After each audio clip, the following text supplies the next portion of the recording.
Hello everyone, welcome to the new word with I thinking. आज हम ये question solve करने वाले हैं और इस क्वेश्चन के थ्रू आपका स्टीरियो केमिस्ट्री रिवाइज होगा। आपको पता चलेगा कायरल सेंटर क्या होता है, ऑप्टिकली एक्टिव इनएक्टिव मॉलिक्यूल क्या होता है plane of symmetry, mirror image, इस पर आप टोटल स्टीरियो आइसोमर।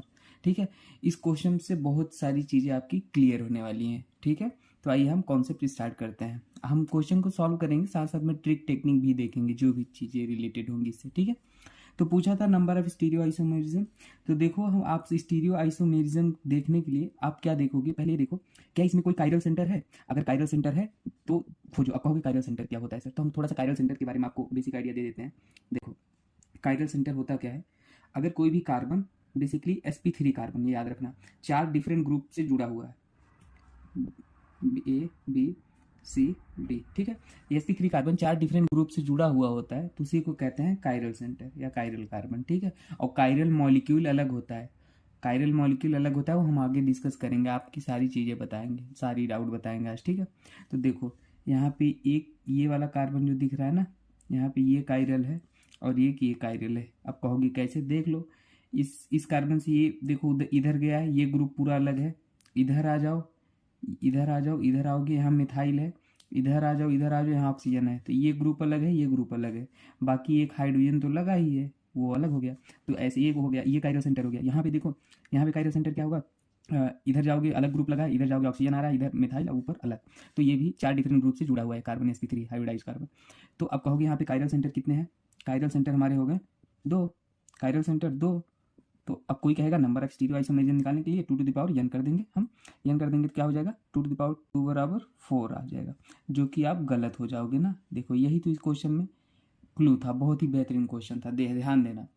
अब थोड़ा सा मैं आपको साइड में कुछ चीज़ें बताता हूँ। अगर मान लो आपके पास केवल एक कायरल सेंटर है और ब्रिजिंग पे नहीं है, देखो ये ब्रिज पे है, ये दोनों कायरल सेंटर ब्रिज पे है। ये कायरल सेंटर है और ब्रिज पे नहीं है। जैसे कि मैं आपको कायरल सेंटर ऐसे बता देता हूँ। मान लो कुछ भी कायरल ले लो यार, देखो यहाँ से ऐसे ले लो इथाइल, यहाँ मिथाइल ले लो, यहाँ पे ऑक्सीजन ले लो। तो देखो ये कायरल सेंटर है, देखो यहाँ पे ये कायरल सेंटर है।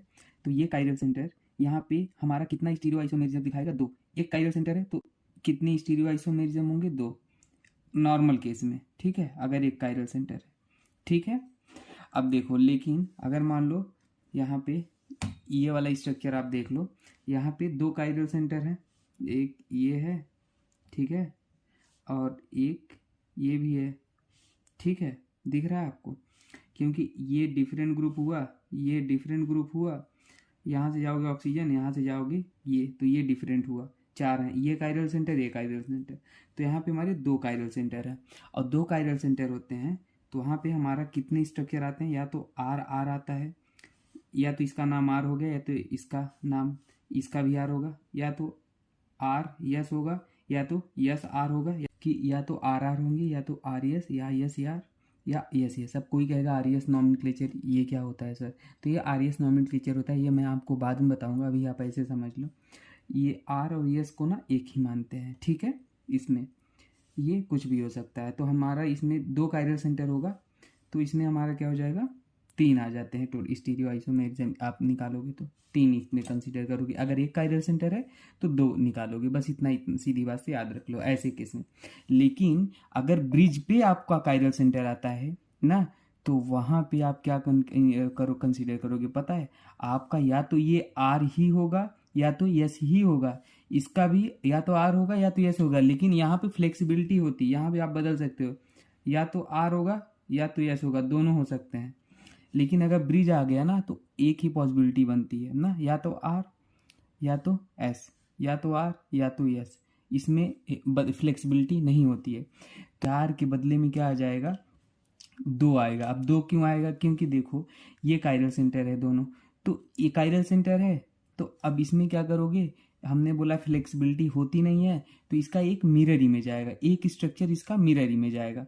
आप मिरर रख के बनाओगे तो ये इधर था, इधर आ जाएगा, वो ग्रुप इधर था तो वो उधर से दिखेगा। ठीक है ना, तो बस आपको नई बात ये इस क्वेश्चन के थ्रू बताना था कि ब्रीजिंग पे जो होता है ना, अगर ब्रीजिंग के केस में आता है तो 2 कायरल सेंटर है। ठीक है ना, तो स्टीरियो आइसोमेरिज्म निकालोगे तो 4 नहीं होगा, 2 होगा। क्योंकि यहाँ पे इसको हम बदल नहीं सकते कायरल की वजह से, ठीक है ना। जो ग्रुप एबो होगा एबो द प्लेन होगा, जो बिलो होगा बिलो द प्लेन होगा, लेकिन यहाँ पे ऐसा नहीं होता है, ठीक है ना। अब ऑप्टिकली एक्टिव इनएक्टिव, अब कायरल सेंटर है तो मॉलिक्यूल ऑप्टिकली एक्टिव होगा, ऑप्टिकली एक्टिव, ठीक है। आप ऑप्टिकली एक्टिव के बारे में आपको एक चीज़ बता देते हैं। देखो अगर प्लेन ऑफ सिमेट्री कभी ना अपसेंट हो, क्या हो, अपसेंट हो, तो मॉलिक्यूल कैसा होता है, नॉन सुपर इम्पोजिबल होता है, ठीक है। और कायरल होता है। अब कायरल ये अलग कायरल है, मॉलिक्यूल कायरल होता है, कायरल सेंटर कायरल मॉलिक्यूल अलग चीज़ है। तो हमने क्या बोला, प्लेन ऑफ सिमेट्री एब्सेंट हो तो नॉन सुपर इम्पोजिबल होगा उसका मिरर इमेज, और कायरल मॉलिक्यूल होगा और ऑप्टिकली एक्टिव होगा। अब इसका अपोजिट जस्ट कर लेना, अगर प्लेन ऑफ सिमेट्री है तो मॉलिक्यूल सुपर इम्पोजिबल होगा, ए कायरल होगा, ऑप्टिकली इनएक्टिव होगा, ठीक है। ये चीज़ें आप याद रख लेना। तो इस क्वेश्चन के थ्रू उम्मीद करते हैं इस पर टोटल हमारा कितना आ जाएगा, 2 आ जाएगा, ठीक है। आप इस क्वेश्चन के थ्रू याद रखना। बाकी स्टीरियो आइसोमेरिज्म का वीडियो मेरा होगा प्लेलिस्ट में, देख लेना, ट्रिक और टेक्निक में, तो उसमें काफ़ी सारी चीज़ें हमने कॉन्सेप्ट क्लियर किए हैं, सब कैलकुलेशन भी बताया कैसे क्या करते हैं, वहाँ पे आप देख लेना। और किसी को कुछ डाउट होता है तो आप कमेंट सेक्शन में पूछ लेना मुझसे, ठीक है। ओके दोस्तों, थैंक यू। और हाँ, इसका मिरर इमेज लोगे तो ये इनाइंसोमर होगा। अभी कोई इनाइंसोमर के बारे में क्या बताते चीज़ होती है, बता देते हैं। देखो इनाइंसोमर क्या होता है, अगर मॉलिक्यूल क्या हो, अगर मॉलिक्यूल ले लो मिरर, ऐसा मॉलिक्यूल जिसका मिरर इमेज तो हो, लेकिन जो मिरर इमेज बनेगा ना वो नॉन सुपर इम्पोजिबल हो। अब कोई कहेगा ये नॉन सुपर इम्पोजिबल का कॉन्सेप्ट नहीं समझा, ध्यान दो, मैं समझाने की कोशिश करता हूँ। देखो मान लो आपके पास OH है, H है, OH है, H है, CH2 OH है, एक शीशा रख दो यहाँ पे, ठीक है। इसका मिरर इमेज ले लो, तो यहाँ पे COH मिरर रख दोगे तो ये उधर चला जाएगा, OH H OH H और CH2 OH। अब ध्यान से देखना, अगर शीशा, ये देखो दोनों एक आपस में मिरर इमेज तो है, मिरर इमेज है, ठीक है। लेकिन अगर इसको उठा के इसके ऊपर रख दो तो क्या ये वाला ग्रुप इस सेम ग्रुप के ऊपर, देखो इस ये वाला ग्रुप हाइड्रोजन के ऊपर आ रहा है, ये वाला OH के ऊपर आ रहा है, तो इसी कहते हैं नॉन सुपर इम्पोजिबल। मतलब आपका जैसे फिंगर है ऐसे रख देते हैं तो देखो एक अंगुली, ये वाली अंगुली इसके सामने, ये वाली एक मतलब बढ़िया से बैठ गया ना, तो ये क्या हो गया, सुपर इम्पोजिबल। और नॉन सुपर इम्पोजिबल मतलब अंगूठा इस वाले के सामने आ गया, ये इस वाले के, मतलब मैच ना करे, तो ऐसे होता है। तो इनाइंसोमर मतलब होता है मॉलिक्यूल मिरर इमेज तो हो लेकिन नॉन सुपर इम्पोजिबल हो, ठीक है। ये मिरर इमेज तो है लेकिन नॉन सुपर इम्पोजिबल, ठीक है। बाकी किसी कुछ डाउट होता है कमेंट सेक्शन में पूछ लेना, बाकी मिलते हैं नेक्स्ट वीडियो में। ओके दोस्तों, थैंक यू।